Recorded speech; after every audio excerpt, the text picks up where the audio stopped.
ഇന്ത്യയിൽ സ്വന്തമായ ഒരു വീടുള്ള 65 വയസ്സ് കഴിഞ്ഞ മുതിർന്ന പൗരനാണോ നിങ്ങൾ? എങ്കിൽ വാഷിംഗ്ടണിൽ നിന്നും നിങ്ങൾക്ക് സന്തോഷം നൽകുന്ന ഒരു വാർത്തയാണ് പുറത്തു വരുന്നത്. ശതാബ്ദങ്ങളായി നിങ്ങൾ ജീവിച്ച, ഇന്ന് നിങ്ങളുടെ ആവശ്യങ്ങൾക്ക് അനുയോജ്യമല്ലാത്ത ഒരു വലിയ വീട് വിൽക്കാൻ നിങ്ങൾ ആഗ്രഹിക്കുന്നുണ്ടോ?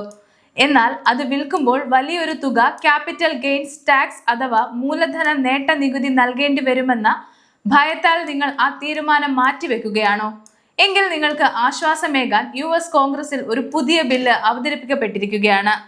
നെസ്റ്റ് എഗ് പ്രൊട്ടക്ഷൻ ആക്ട് എന്നാണ് ഈ ബില്ലിന്റെ പേര്. ഇത് പ്രകാരം മുതിർന്ന പൗരന്മാർക്ക് തങ്ങളുടെ വീട് വിൽക്കുമ്പോൾ $10 ലക്ഷം വരെയുള്ള ലാഭത്തിന് പൂർണ്ണമായും നികുതി ഇളവ് ലഭിച്ചേക്കാം. എന്താണ് ഈ ബില്ല്? ഇതിന്റെ നിബന്ധനകൾ എന്തൊക്കെയാണ്? ഇത് ആർക്കൊക്കെയാണ് പ്രയോജനപ്പെടുക എന്നാണ് നമ്മൾ ഇന്ന് വിശദമായി നോക്കുന്നത്. എന്താണ് ഈ പുതിയ ബില്ല്? ആരാണ് ഇത് നിർദ്ദേശിച്ചത് എന്ന് ആദ്യമേ ഒന്ന് നോക്കാം. റിപ്പബ്ലിക്കൻ പാർട്ടിയുടെ ജനപ്രതിനിധിയായ നിക്കോൾ മാലിയോകാറ്റിസ് ആണ് ഈ പുതിയ നികുതി ഇളവ് നിർദ്ദേശം മുന്നോട്ട് വെച്ചിരിക്കുന്നത്. നെസ്റ്റ് എഗ് പ്രൊട്ടക്ഷൻ ആക്ട് എന്നാണ് ഈ ബില്ലിന്റെ പേര്. നിലവിലുള്ള നികുതി നിയമങ്ങൾ വളരെ പഴയതാണെന്നും അവ കാലാനുസൃതമായി പരിഷ്കരിക്കാത്തതിനാൽ പ്രായമായ പലരും തങ്ങളുടെ വീടുകൾ വിൽക്കാൻ സാധിക്കാതെ ബുദ്ധിമുട്ടുകയാണെന്നും അവർ ചൂണ്ടിക്കാണിക്കുന്നു. മുതിർന്ന പൗരന്മാർക്ക് തങ്ങളുടെ ജീവിതകാലത്തെ സമ്പാദ്യം സംരക്ഷിക്കാനും അതേസമയം പുതിയ തലമുറയ്ക്ക് ഭവന നിർമ്മാണ വിപണിയിൽ കൂടുതൽ അവസരങ്ങൾ നൽകാനും ലക്ഷ്യമിട്ടാണ് ഈ ബില്ല് കൊണ്ടുവന്നിരിക്കുന്നത്. നിലവിലെ US നിയമപ്രകാരം വീട് വിൽക്കുമ്പോൾ എത്ര രൂപ വരെയാണ് നികുതി ഇളവ് ലഭിക്കുന്നത്? നമുക്ക് നോക്കാം. നിലവിലുള്ള നിയമപ്രകാരം ഒരാൾക്ക് തന്റെ പ്രൈമറി റെസിഡൻസ് വിൽക്കുമ്പോൾ ഒറ്റയ്ക്ക് ടാക്സ് ഫയൽ ചെയ്യുന്ന വ്യക്തിയാണെങ്കിൽ $2,50,000 വരെയുള്ള ലാഭത്തിന് മാത്രമേ നികുതി ഇളവ് ലഭിക്കൂ. അതേസമയം വിവാഹിതരായ ദമ്പതികൾ സംയുക്തമായി ഫയൽ ചെയ്യുകയാണെങ്കിൽ $5 ലക്ഷം വരെയുള്ള ലാഭത്തിന് നികുതി ഇളവ് ലഭിക്കും. നിലവിലുള്ള ഈ $2.5 ലക്ഷം $5 ലക്ഷം നികുതി ഇളവ് പരിധിയിൽ നിശ്ചയിക്കപ്പെട്ടത് 1997 കഴിഞ്ഞ 3 പതിറ്റാണ്ടുകളായി വീടുകളുടെ വില വലിയ തോതിൽ വർദ്ധിച്ചിട്ടും ഈ പരിധി നാണയപ്പെരുപ്പത്തിന് അനുസൃതമായി പുതുക്കിയിട്ടില്ല. ഇതിന്റെ ഫലമായി ശതാബ്ദങ്ങൾക്ക് മുൻപ് കുറഞ്ഞ വിലയ്ക്ക് വാങ്ങിയ വീടുകൾ ഇന്ന് വിൽക്കുമ്പോൾ വലിയ തുക ലാഭമായി കണക്കാക്കപ്പെടുന്നു. കോർലോജിക് എന്ന സ്ഥാപനത്തിന്റെ കണക്കുകൾ പ്രകാരം അടുത്ത കാലത്തായി നടന്ന ഭവന വിൽപ്പനകളിൽ ഏകദേശം 8% വിപണിയിലെ നികുതി ഇളവ് പരിധിയേക്കാൾ കൂടുതൽ ലാഭമുള്ളവയായിരുന്നു. 5 വർഷം മുമ്പത്തെ അപേക്ഷിച്ച് ഇത് ഇരട്ടിയിലധികമാണ്. ഇതിനാൽ വലിയൊരു തുക നികുതിയായി നൽകേണ്ടി വരുമെന്നതിനാൽ പല മുതിർന്ന പൗരന്മാരും വീട് വിൽക്കാൻ മടിക്കുന്നു.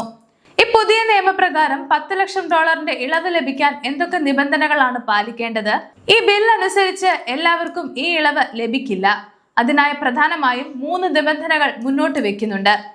ഒന്നാമത്തത് നിങ്ങളുടെ പ്രായമാണ്. വീട് വിൽക്കുന്ന വ്യക്തിക്ക് കുറഞ്ഞത് 65 വയസ്സോ അതിൽ കൂടുതലോ പ്രായമുണ്ടായിരിക്കണം. അടുത്തത് ഉടമസ്ഥാവകാശമാണ്. അവർ വിൽക്കാൻ ഉദ്ദേശിക്കുന്ന വീട് കുറഞ്ഞത് 25 വർഷമെങ്കിലും സ്വന്തമായി കൈവശം വെച്ചിട്ടുള്ളതായിരിക്കണം. അടുത്തത് കാലയളവാണ്. ഈ നിയമം പാസ്സാക്കുകയാണെങ്കിൽ ഈ വർദ്ധിപ്പിച്ച ഇളവ് താൽക്കാലികമായി 2027 മുതൽ 2030 വരെയുള്ള ടാക്സ് വർഷത്തിലായിരിക്കും ബാധകമാകുക. എന്തുകൊണ്ടാണ് മുതിർന്ന പൗരന്മാർ തങ്ങളുടെ വലിയ വീടുകൾ വിൽക്കാൻ ആഗ്രഹിക്കുന്നത്? ഈ സംശയം നമ്മളിൽ പലർക്കും ഉണ്ടാകും. നമുക്ക് നോക്കാം. ഒപ്പം ഇതിനെ എന്തുകൊണ്ടാണ് ലോക്ക് ഇൻ എഫക്റ്റ് എന്ന് വിളിക്കുന്നത് എന്ന് കൂടെ നോക്കാം. പല മുതിർന്ന പൗരന്മാരും തങ്ങളുടെ മക്കൾ വളർന്ന് മാറി താമസിച്ചതിനാലോ പ്രായസഹജമായ ബുദ്ധിമുട്ടുകൾ കാരണമോ ചെറിയ വീടുകളിലേക്ക് മാറാനോ കുടുംബാംഗങ്ങളുടെ അടുത്തേക്ക് മാറാനോ അല്ലെങ്കിൽ അസിസ്റ്റഡ് ലിവിംഗ് കമ്മ്യൂണിറ്റിയിലേക്ക് മാറാനോ ആഗ്രഹിക്കുന്നുണ്ടാകാം. എന്നാൽ വീട് വിറ്റാൽ വലിയ തുക നികുതിയായി പോകുമെന്നതിനാൽ അവർ വിൽപ്പന നീട്ടിവെക്കുന്നു. സാമ്പത്തിക വിദഗ്ധരും ഹൗസിംഗ് വിദഗ്ധരും ഇതിനെ ലോക്ക് ഇൻ എഫക്റ്റ് എന്നാണ് വിളിക്കുന്നത്. കൂടാതെ നിലവിൽ ഉയർന്ന മോർട്ടർഗേജ് പലിശ നിരക്കുകൾ കാരണം വീട് വിറ്റ് മറ്റൊരിടത്തേക്ക് മാറുമ്പോൾ ചെലവ് കൂടുമെന്നതും അടിയന്തര ആവശ്യങ്ങൾക്കായി ഹോം ഇക്വിറ്റി നിലനിർത്താൻ അവർ ആഗ്രഹിക്കുന്നതും ഇതിന് കാരണമാണ്.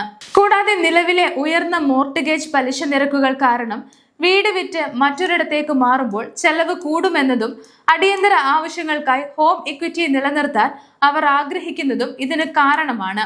ഈ നിയമം പാസ്സായാൽ ഭവന വിപണിക്ക് എന്താണ് നേട്ടം? നമുക്ക് നോക്കാം. ബില്ലിന്റെ സ്പോൺസറായ നിക്കോൾ വ്യക്തമാക്കുന്നത് പ്രകാരം ഈ നികുതി തടസ്സം മാറുന്നതോടെ പ്രായമായവർക്ക് തങ്ങളുടെ വീടുകൾ എളുപ്പത്തിൽ വിൽക്കാൻ സാധിക്കും. ഇത് വിപണിയിലെ വീടുകളുടെ ലഭ്യത വർദ്ധിപ്പിക്കും.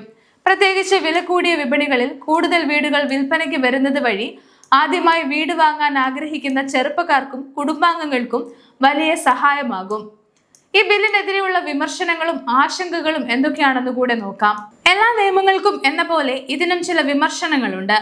എൽ ബജറ്റ് ലാബിന്റെ പഠനങ്ങൾ പ്രകാരം കേവലം 10 മുതൽ 15% വരെ ഭൂ ഉടമകളുടെ ലാഭം മാത്രമാണ് നിലവിലെ നികുതി ഇളവ് പരിധിയേക്കാൾ കൂടുതലുള്ളത്. ഇവരിൽ ഭൂരിഭാഗവും ശരാശരി $14 ലക്ഷം വിലമതിക്കുന്ന വീടുകളുള്ള ധനികരായ ആളുകളാണ്. അതിനാൽ ഈ നിയമം വലിയ നഗരങ്ങളിലെയും ഉയർന്ന വിപണി മൂല്യമുള്ള പ്രദേശങ്ങളിലെയും ധനികരായ ആളുകൾക്ക് മാത്രമേ കൂടുതൽ പ്രയോജനം ചെയ്യൂ എന്ന് വിമർശകർ വാദിക്കുന്നു. കൂടാതെ ഇത്തരം വലിയ ഇളവുകൾ ഫെഡറൽ സർക്കാരിന്റെ നികുതി വരുമാനത്തിൽ കുറവുണ്ടാക്കുമെന്നും ചില പോളിസി വിദഗ്ധർ മുന്നറിയിപ്പ് നൽകുന്നു. നിലവിൽ ഈ ബില്ലിന്റെ അവസ്ഥ എന്താണ്? ഇത് എപ്പോൾ നിയമമാകും? നമുക്ക് നോക്കാം. നിലവിൽ ഈ bill US wise and means committee പരിഗണനയ്ക്ക് വിട്ടിരിക്കുകയാണ്. കോൺഗ്രസിന്റെ ഇരുസഭകളും കടന്ന് ഇത് നിയമമാകാൻ ഇനിയും ഏറെ ദൂരം സഞ്ചരിക്കേണ്ടതുണ്ട്. അതിനാൽ നിലവിൽ പഴയ നിയമം തന്നെയാണ് തുടരുന്നത്. നിലവിലെ നിയമപ്രകാരം ടാക്സ് ഇളവ് ലഭിക്കാൻ പ്രൈമറി റെസിഡൻസ് ആയി കണക്കാക്കാനുള്ള മാനദണ്ഡം എന്താണ്? അതുകൂടെ ഒന്ന് നോക്കാം. നിലവിലെ നിയമപ്രകാരം ഒരു വീട് തങ്ങളുടെ പ്രധാന വീടായി കണക്കാക്കണമെങ്കിൽ അത് വിൽക്കുന്ന തീയതിക്ക് തൊട്ടു മുമ്പുള്ള 5 വർഷത്തിൽ കുറഞ്ഞത് 2 വർഷമെങ്കിലും നിങ്ങൾ ആ വീട് സ്വന്തമായി കൈവശം വെക്കുകയും അവിടെ താമസിക്കുകയും ചെയ്തിരിക്കണം. ഒരു വ്യക്തിക്ക് ഒരു സമയത്ത് ഒരു പ്രധാന വീട് മാത്രമേ ഉണ്ടാകാൻ പാടുള്ളൂ എന്നും IRS നിർദ്ദേശിക്കുന്നുണ്ട്. നിങ്ങളുടെ വീട് വിൽക്കാൻ പദ്ധതി ഇടുകയാണെങ്കിൽ ഒരു സാമ്പത്തിക വിദഗ്ധന്റെയോ ടാക്സ് പ്രൊഫഷണലിന്റെയോ സഹായം തേടുന്നത് നന്നായിരിക്കും. അമേരിക്കയിലെ മുതിർന്ന പൗരന്മാരുടെ സമ്പാദ്യത്തെ സംരക്ഷിക്കുന്നതിനോടൊപ്പം ഭവന വിപണിയിലെ പ്രതിസന്ധികൾക്ക് ഒരു പരിഹാരം കൂടിയാണ് ഈ നെസ്റ്റ് എഗ് പ്രൊട്ടക്ഷൻ ആക്ട് ലക്ഷ്യമിടുന്നത്. ഇത് നിയമമാകുമോ ഇല്ലയോ എന്ന് വരും ദിവസങ്ങളിൽ നമുക്ക് കണ്ടറിയാം.